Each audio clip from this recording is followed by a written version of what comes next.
Hello, my sleepy friends, and welcome back to our cozy heaven with fantasy stories, myths, and adventures to help you unwind and fall asleep. Tonight, we travel back in time to the magical world of old Greece and Rome. Now, cozy up, take a deep breath, and let's travel back 1,000 years to a time of myth and legend. In the days of long, long ago, when man built altars and burned sacrifices and worshipped their gods in temples of pure white marble, Jupiter, the greatest of the gods, sat upon his throne on high Olympus and looked down upon the doings of man. The topmost peak of Mount Olympus was covered with clouds, so high it was above all the hills of Greece, and its slopes were thickly wooded. Just how high the mountain really was could only be guessed, for no man had dared to climb even as high as the first cloud line. No human eye had ever seen the glories of Olympus. No human foot had ever stepped within its sacred halls, where the ceiling was of gold and the pavements of pearl, and the thrones of the gods shone with 1,000 glittering jewels. Of the life that was lived among the dwellers on Olympus, not even the poets could claim to know, but sometimes a tired soldier dozing by his campfire dreamed dreams of this wonderful country where the immortal gods walked by night and day, and sometimes a lonely fisherman looking across the blue waters of the Mediterranean to the crimsoning sunset saw visions of youth and beauty and life that lasted forever and ever and ever. It was long before the memory of man that the gods first came to live on Mount Olympus, and it was still longer ago that all the great powers of the universe fought with each other for the right to rule the world. In a mighty war, Jupiter at last conquered all his jealous enemies and made himself ruler of the gods and of the world. On that day he established his dwelling place on Mount Olympus and set the earth below him for a footstool. From his throne in the high heavens he looked down upon the kingdoms, and he had portioned out to each of his brothers. And he saw Neptune, the god of the sea, driving through the waves his chariot, drawn by huge misshaped sea beasts that beat up the thick white foam until it glittered on the sea king's beard and on his crown of shells and seaweed. The other kingdom was so far away that even the all-seeing eyes of Jupiter were strained to catch any glimpse of the shapes that moved noiselessly there. For this was the realm of Pluto, god of the underworld, that dread country of darkness and unending gloom where no ray of sunlight ever came, and where the sad spirits of the dead wept for the lost world of love and light and laughter. Sometimes the great billows of clouds that rolled out at the foot of the great gold throne shut out for a moment all sight of the earth at his feet. But however thickly the mist gathered, Jupiter could always see old Atlas standing on the shore of Africa with the heavens resting on his bent shoulders. This giant had stood so long that forests of huge trees had sprung up around his feet, and they had grown so tall during the ages and ages that had passed, that their topmost branches reached to the giant's waist and almost hid him from the sight of man. No one offered to relieve him of his burden, for even his two brothers, to whom had been given the less difficult task of creating man and placing him in the rich gardens of the earth. There was every kind of plant and animal life in the gardens, and all things were very beautiful in the morning of the world, so beautiful that the gods, who must forever dwell in Olympus, felt sad that no eye like their own could look upon the green meadows and flower-covered hillsides. So they asked the two brothers to create a being which would be like and yet unlike themselves. There was nothing but clay out of which to make the new creature called man, but the brothers spent much time over this task, and when it was finished, Jupiter saw that the work was good, for they had given to man all the qualities that the gods themselves possessed: youth, beauty, health, strength, everything but immortality. One of the brothers, Prometheus, grew ambitious to add even more to the list of man's blessings, and one day, as he sat brooding by the seashore, he remembered that there was yet no fire on the earth, for the flame that burned in all world was glowing in the sacred halls of Jupiter. For a long time he sat on the seashore, and before night fell, he had formed the daring plan of stealing some of the divine fire that burned for always and always on Mount Olympus, and carrying it to the earth, that man might enjoy its warmth and light. It was a bold thing to dream of doing, but Prometheus forgot the fear of Jupiter's anger, so determined he has become to carry out his plan. And one night, when the gods were in council seated around the great red gold throne, he crept softly into the hall, unseen and unheard. The sacred fire was burning brightly, and some of it Prometheus put in a reed and hurried with it back to the earth. Then he waited with terror at his heart, for he knew that sooner or later the vengeance of Jupiter would reach him out, even though he fled to the utmost part of the earth. When the council of the gods was over, Jupiter looked down through the clouds and saw strange light on earth. For a while he didn't recognize it, that it was man building himself a fire. But when he learned the truth, his anger became so terrible that even the gods trembled and turned away in fear.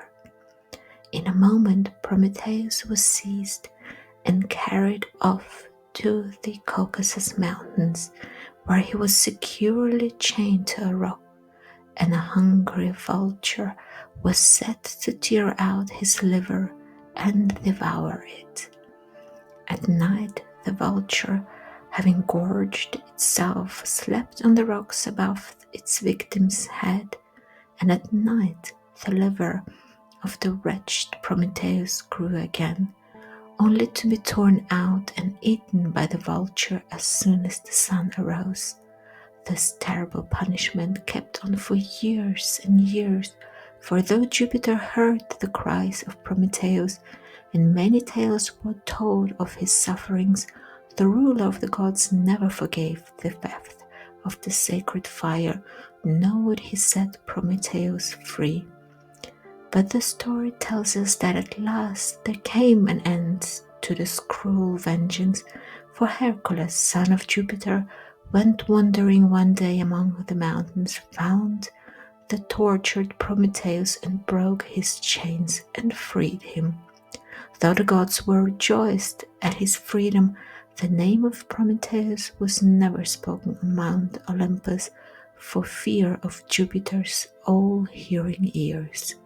But on the earth men uttered his name in their prayers and taught their children to honor the fire giver as one of the greatest among heroes.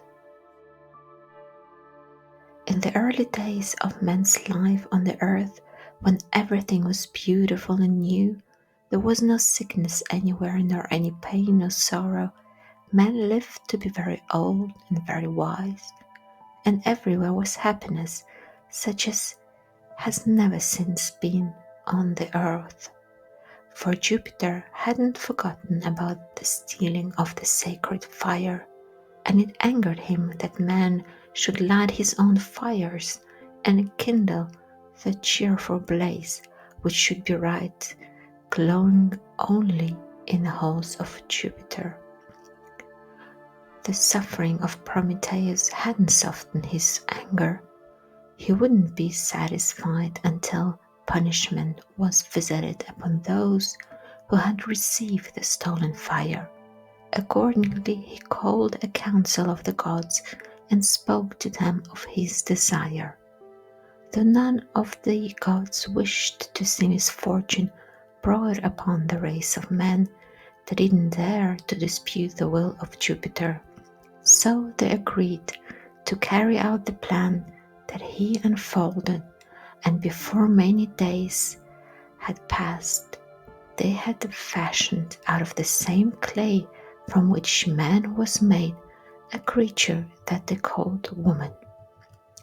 To her each of the gods gave a gift, such as softness, grace, wonderful fairness, but Jupiter added one other quality, curiosity, and gave the woman the name of Pandora, which means the gift of all the gods. Then he bade Mercury, who is the messenger of the gods, take this new soft creature down to the earth and give her to one of the brothers for his wife. Now the brother had mourned being apart from his fellows ever since he learned of his brother's dreadful fate, and he sat day and night in the cool silence of the forest, brooding over his sorrows. But one day he saw someone coming towards him, led by the hand of Mercury, and all at once he forgot to be sad, for the sunlight was shining on the woman's golden hair, and her white arm was stretched out to him in greeting.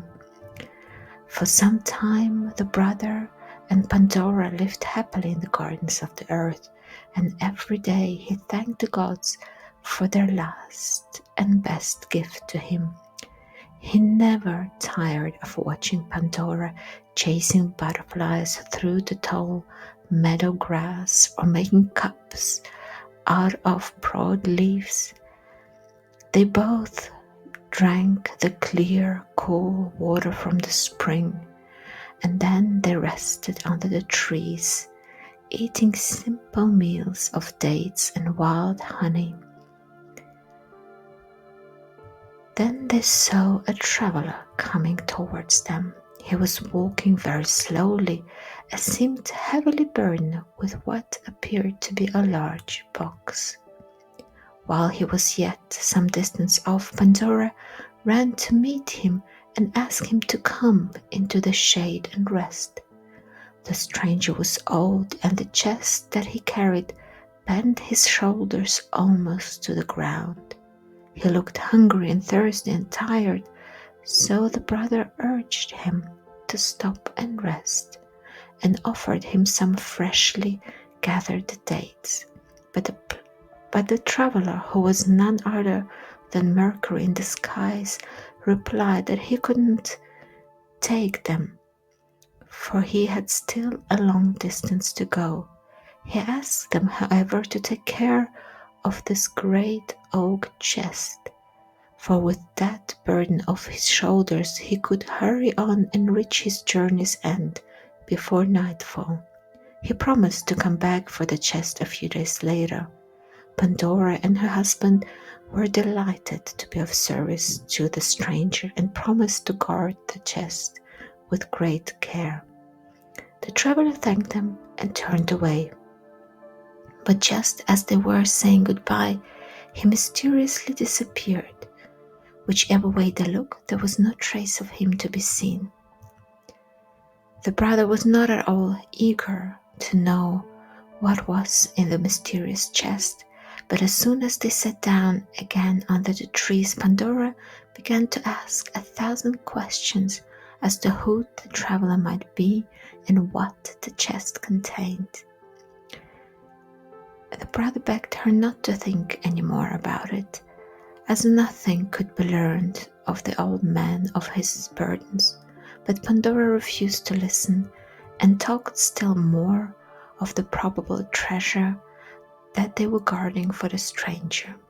At last, her husband got up angrily and walked away, wearied by her insistence. Pandora then went over to the chest and kneeling down beside it, she examined the exquisite carved figures that were on its 4 sides.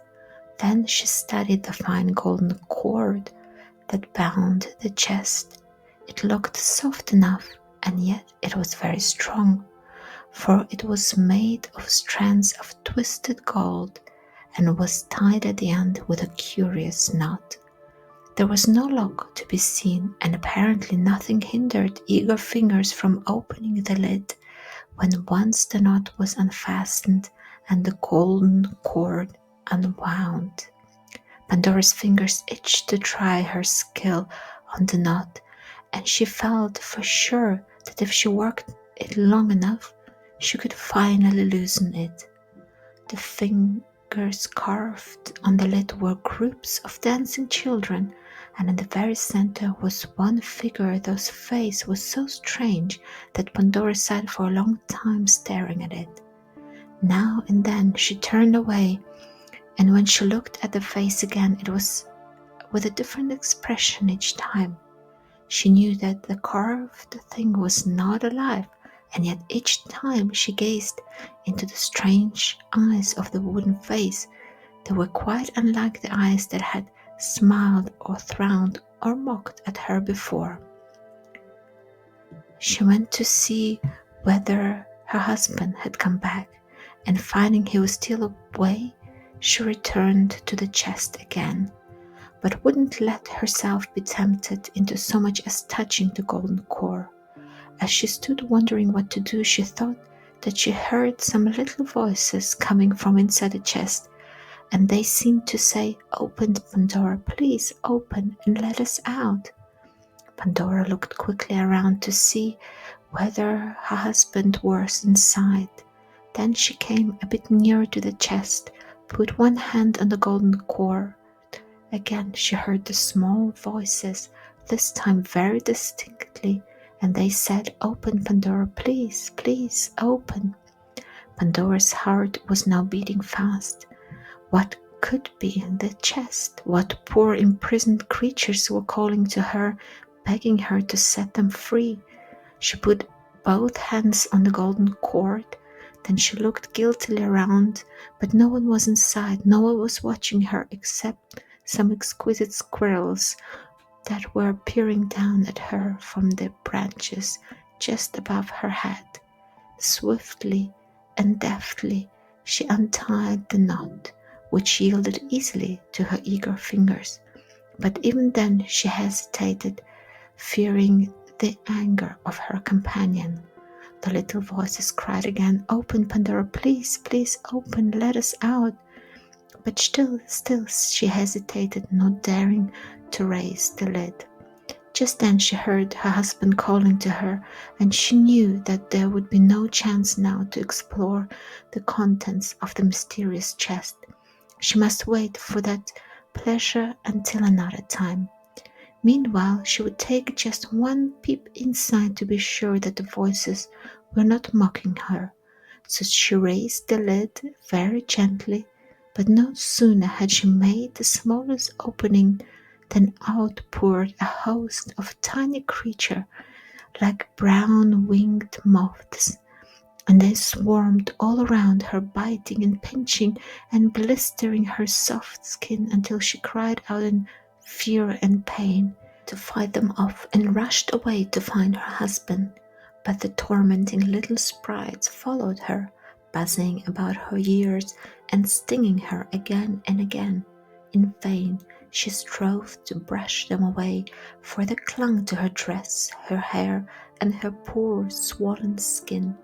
When she reached her husband, she was crying bitterly, and it didn't need any questioning to find out the trouble, for the malicious little creatures were so numerous that hundreds of them encircled her husband and bit and stung him, just as they had done to Pandora.